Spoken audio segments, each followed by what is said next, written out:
Olá, tudo bem? A gente vai falar sobre o mercantilismo, sistema econômico adotado na Europa durante a Idade Moderna. Como e por que ele surgiu? Quais são as suas características? Quais contribuições foram duradouras e como ele chegou ao fim?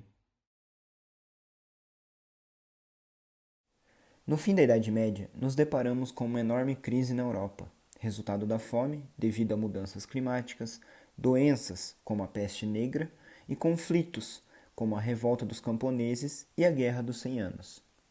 Uma série de mudanças profundas provocou a queda do feudalismo e a emergência de uma nova economia orientada para o mercado. As mais importantes mudanças estavam relacionadas aos progressos tecnológicos e ao aperfeiçoamento ocorrido na agricultura. Tais evoluções foram um estopim para uma série de acontecimentos que resultaram na origem do capitalismo. O aperfeiçoamento da tecnologia agrícola e dos meios de transportes ocasionou duas mudanças de grande alcance e relevância. Favoreceu a aceleração do crescimento populacional e proporcionou um rápido crescimento da concentração urbana. A autossuficiência da comunidade feudal lentamente abriu espaço para o novo sistema de capitalismo comercial, o mercantilismo.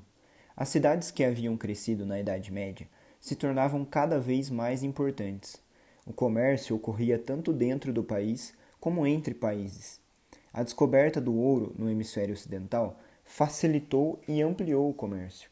Os mercadores agora eram valorizados e se tornaram figura-chave no mundo dos negócios. Neste período surgiram os estados nacionais, os quais mais poderosos estavam conquistando colônias e esferas de influências, causando uma rivalidade entre as nações. Alguns fatores importantes no processo de transição facilitaram para o surgimento do capitalismo. A nobreza feudal estava cada vez mais carente de dinheiro, portanto, começaram a cercar terras que seriam utilizadas como pastagens comunais, destinadas à criação de ovelhas para atender à demanda de lã das indústrias inglesas, sendo que um dos primeiros ramos industriais criados foram os têxteis, cujo estava crescendo muito na época. O cercamento dos campos e o crescimento populacional aceleraram a extinção dos laços feudais, que ainda não existiam, e deu origem a uma enorme força de trabalho com características novas. Já que não tinham terras ou ferramentas para trabalhar, a única forma de ganhar dinheiro era vendendo mão de obra. Algumas descobertas derivadas dos processos científicos de utilidade prática foram responsáveis na sofisticação da navegação. A bússola e o telescópio permitiram que os marinheiros, além de economizarem tempo, navegassem com mais precisão e percorressem longas distâncias também. Com essas invenções, foi possível a era das grandes navegações e também resultaram um rápido e intenso fluxo de metais preciosos com destino à Europa. O maior problema para a implementação do mercantilismo foi devido à ideologia que estava presente na época, uma vez que era completamente oposta às doutrinas exigidas pelo pensamento mercantilista. A ética paternalista cristã condenava o lucro e a aquisição de bens materiais. Também exigia que as atividades dos comerciantes fossem supervisionadas e controladas no interesse do bem-estar da sociedade, ou seja, pode ser considerada uma ideologia anticapitalista. Devido à oposição ao pensamento capitalista, foi necessária a elaboração de novas concepções ideológicas e filosóficas que justificassem um novo modelo econômico. Dessa forma, uma nova ideologia foi elaborada para que assim substituísse o pensamento cristão e que então validasse eticamente o capitalismo. O conflito entre esses dois pontos de vista fundamentalmente diferentes só se resolveu quando a nova filosofia conseguiu converter a ética paternalista cristã medieval. A nova ideologia, ao contrário da ética cristã, sai vitoriosa desse entrave, porque ela refletia as necessidades da nova ordem capitalista. Neste período da história, os países estavam começando a se formar, causando uma forte rivalidade e tornando essas novas nações muito nacionalistas.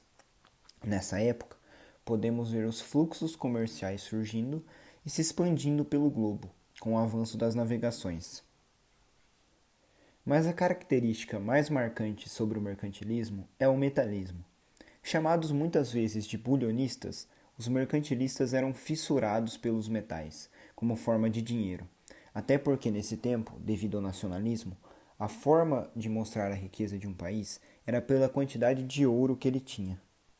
Dessa forma, esse desejo por metais levaram esses países a implantar políticas econômicas, como a balança comercial favorável, que determinava que esse país, a partir daquele momento, não importaria mais bens de consumo, ele apenas exportaria produtos para a obtenção da riqueza.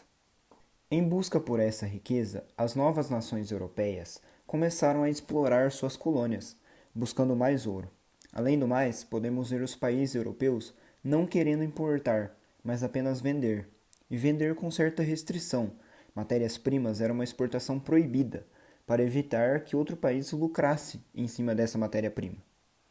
Como nenhum país europeu queria comprar de outro, a solução então foi vender para as próprias colônias. Dessa forma, podemos ver o surgimento de um monopólio sobre o comércio colonial.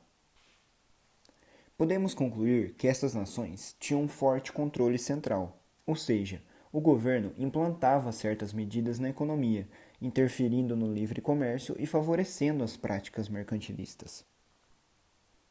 E já que citamos os mercadores anteriormente, posso dizer que essa é a classe que se beneficiou perante esse sistema econômico, junto com os reis e os funcionários do governo. Esses capitalistas mercadores eram donos de monopólios internos. Vou usar um exemplo de vinhos. Todos os fabricantes de vinhos eram obrigados a vender seus produtos para os comerciantes. Esses comerciantes estipulavam um determinado preço para todos os fabricantes de vinho. Ou seja, o capitalista comandava o monopólio, comprava ao preço que queria e vendia esta mesma mercadoria a um preço maior na exportação. O pensamento mercantilista também mostrava a importância de uma população numerosa e trabalhadora, pois assim o país estaria farto de soldados para lutar e defender a glória e a riqueza dessa nação.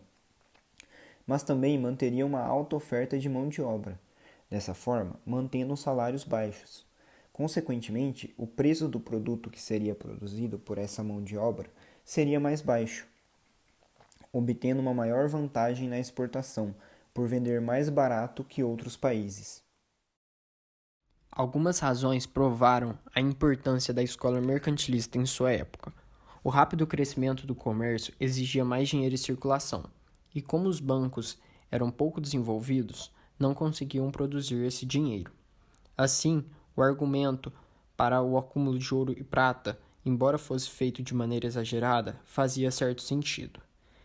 Essa reserva de ouro poderia ser usada para contratar e manter soldados, construir navios, comprar aliados e subornar inimigos. Assim, vemos a reserva de metais sendo extremamente importante na área do comércio e na questão de poder militar. O pensamento mercantilista deu uma contribuição duradoura para a economia, ao enfatizar a importância do comércio internacional. Fora isso, podemos ver apenas contribuições deixadas de forma indireta, como a valorização do mercado, que antes não era visto como alguém que poderia gerar riqueza. O investimento de capital fez com que os mercantilistas contribuíssem para a economia de maneira a expandir o mercado interno, com leis que protegiam esse transporte comercial internamente e de país para país. Outra forma de justificar o desejo pelos metais era o forte crescimento do comércio entre os países. Porém, as dificuldades eram presentes neste cenário, já que não havia um padrão monetário internacional. Os metais preciosos, então, assumiram esse título. Eram desejados em todo lugar. Dessa forma, possuir o acúmulo de ouro e prata era significativo para fazer pagamentos internacionais. Podemos ver na Europa, durante o século XVIII, o mercantilismo entrando em crise devido aos novos ideais iluministas. Temos então o surgimento dos fisiocratas, um importante grupo de economistas da França, e a sua crítica ao sistema econômico mercantilista. Eles defendiam a livre concorrência e o livre mercado, um liberalismo econômico e político. Dessa forma, como resultado da ascensão do pensamento iluminista, podemos ver o fim do mercantilismo, que significa o capitalismo de mercado, e um processo de transição para o futuro capitalismo industrial.